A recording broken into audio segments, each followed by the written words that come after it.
자, 문제 4번 보겠습니다.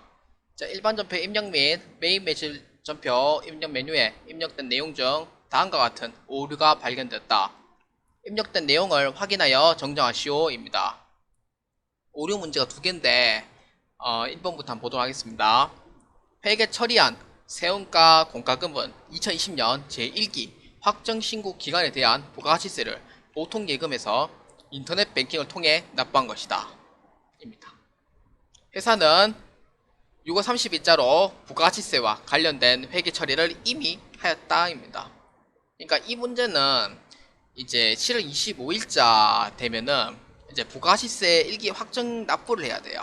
그러니까 즉 4월 1일에서 6월 30일까지의 과세 기간이죠. 그다음 회계 처리는 이제 6월 30일까지 이제 정리를 합니다. 정리를 하고 납부는 이제 7월 1일부터 7월 25일까지 하는데 시험 일자는 무조건 7월 25일자, 그러니까 즉 마지막 납부 날짜 1에 그러니까 시험 문제에 나와요.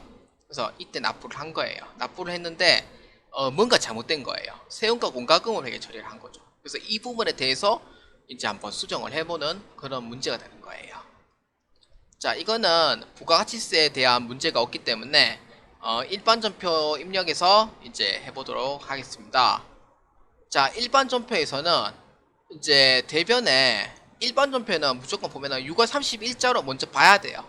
이게 첫 번째 조건이에요. 두 번째는 7월 25일자에 오는 건데 여기에 보시면은 대변에 이제 미지급 세금으로 되어 있어요. 그러니까 즉 내가 부가세 1기 확정 때 내가 내야 될 금액이 얼마? 375만원만큼 세금을 내서 7월 25일에 납부를 할 때 차변에 미지급 세금으로 해서 이제 상계를 해가 회계 처리를 해야 되는데 이게 지금 잘못된 거예요. 7월 25일자의 개정 과목이. 그래서 6월 30일자에 먼저 보고 그 다음에 7월 25일자에 차변에 미지급 세금으로 되어 있는지 안 되어 있는지 확인해 보고 이제 미지급 세금으로 되어 있지 않으면은 개정 과목을 변경해야 한다 이 뜻입니다.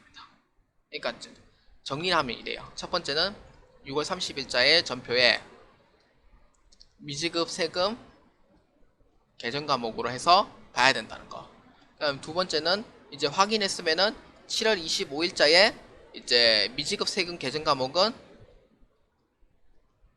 7월 25일자에 차변으로 해서 상계 처리해야 한다는 거. 이 얘기를 하는 거예요. 그래서 세 번째는 어떻게 수정할 거냐 이거예요. 세금과 원가금에서 부가가치세는 세금과 원가금 쓰면 안 돼요. 미지급 세금으로 이제 개정과목에 처리를 해야 됩니다. 그래서 미지급 세금 개정으로 변경을 하면 된다 이렇게 해서 보시면 되는 거예요. 이게 이제 세 가지의 절차입니다. 그래서 이 817번 세금과 원가를 이제 미지급 세금으로 해서 바꿔줘야 돼요. 미지급 세금으로. 미지급 세금으로 해서 변경을 해주면 됩니다. 그래서 261번으로 해서 회계 처리를 해주시면 되는 거예요. 그래서 이거를 이제 흐름만 잘 하시면은 이제 개정 과목만 바꿔야 된다는 거를 이제 이해를 하실 수 있는 문제예요. 자, 그 다음 9월 4일입니다. 영업부서에서 한국마트에 지출한 복리후생비 5만원은 간이 영수증이 아닌 현금 영수증으로서 매입세액 공시가 가능한 걸로 확인되었다. 입니다. 간이 영수증이 뭡니까? 간이 영수증은 이제 이렇게 해서 뭐 이렇게 상호라 이렇게 뜨는데 여기에 금액이 적혀 있어요. 금액. 근데 금액이 적혀 있는데 부가세에 별도의 그 입력하는 란이 없어요. 그래서 이게 간이 영수증입니다. 부가세 입력 란이 없어요.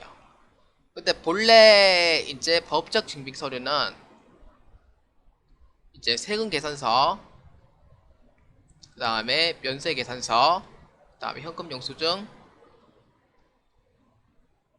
그 다음에 신용카드, 매출전표, 이게 네 가지가 법적 증빙 서류가 돼요. 근데 간이 영수증은 이제 법적 증빙 서류라기 뭐하고 3만원 이하까지는 이제 경비로서 인정을 합니다만 3만원을 초과하면은 무조건 이걸로 제가 저 4개 있죠. 4개가 이제 법적 증빙 서류로 갖추어져 있어야 돼요. 그런데 복리후생비 5만원이 이제 간이 영수증이 아닌 현금 영수증으로서 매입세 공제가 가능한 부분인데 잘못 본 거죠. 그러니까 격리하시는 분들이 잘못 본 거예요. 그래서 이거를 이제 수정을 해주시면 됩니다. 그래서 현금 영수증은 이제 매입세 공제가 가능한 부분이기 때문에 현재로서는 이제 일반 영수증 같은 경우에는 이제 경비로 회계 처리를 해요. 그래서 이 복리후생비 보통예금이 5만원만큼 지금 회계 처리가 되어 있어요. 그래서 이걸 얘기를 하는 거예요. 그래서 이거는 이제 삭제하고 그 다음에 매입 매지 전표에 새로 입력을 해주시면 됩니다. 그래서 유형은 이제 현금 영수증으로 해주고요. 품목은 넘어가면 됩니다. 근데 한국마트에서 지출한 복리후생비 5만원이기 때문에 이 5만원은 부가세가 포함되어 있어요. 부가세 별도로 얘기였기 때문에 이런 경우에는 부가세 포함되기 때문에 공급가액에 5만원만큼 치면 됩니다. 그러면은 이제 자동적으로 이제 금액이 이제 세액과 분리돼서 나오고요. 공급처명은 주식회사 한국마트입니다. 분계는 이제 혼합으로 해주시면 되는데 대변에 보통예금으로 회계 처리했기 때문에 혼합으로 해서 입력을 해주시면 돼요. 자, 차변에는 이제 복리후생비죠. 영업보수 사용한 복리후생비고 대변에 보통예금. 보통예금은 거래처가 신한은행으로 되어 있었죠. 그래서 신한은행으로 변경해주고 회계 처리를 해주시면 되겠습니다.